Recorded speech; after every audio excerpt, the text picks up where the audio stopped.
Bic, dites-moi, c'est une institution en dehors aussi de nos frontières, parce que l'histoire, elle est ancienne. On disait, hein, ça fait partie de notre patrimoine. Ça commence en 1948 dans le jardin de Marcel Bic. Alors, tout à fait, c'est une histoire qui a à peu près 70 ans aujourd'hui.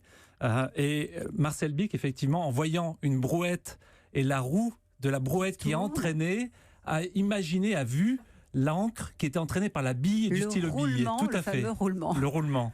À l'époque, il avait déjà une usine du côté de Clichy avec son associé. Il avait une usine qui était dans les instruments d'écriture, mais plutôt dans les plumes de stylo plume.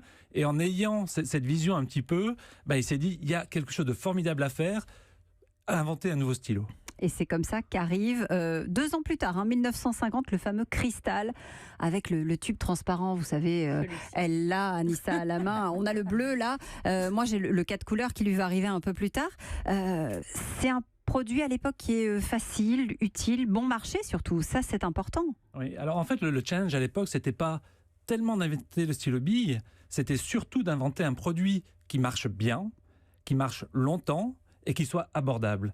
Et en fait, le génie industriel du baron Bic, ça a été justement de réaliser ce rêve. Il écrivait déjà pendant 2 kilomètres le fameux cristal. Il écrivait déjà pendant plus de 2 kilomètres, mais à l'époque, parfois, on était obligé de le gratter de temps en temps sous la chaussure pour relancer l'encre. Oui, c'est vrai. Aujourd'hui, et l'encre a évolué, on a progressé en termes de technologie, ça n'arrive plus, il écrit du début à la fin sans s'arrêter. Alors très vite, le Bic s'installe ailleurs, en Belgique notamment. La société Bic, elle est créée en 55.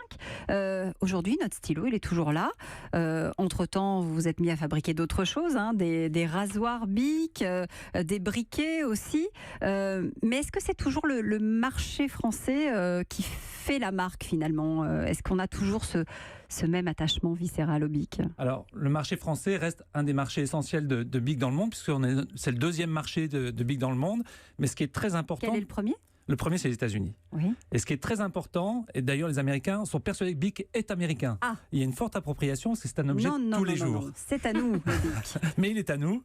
Et ce qui est très important, c'est qu'aujourd'hui, la France, c'est moins de 10% des ventes, mais ça reste plus de 50% de la production mondiale de produits que l'on vend.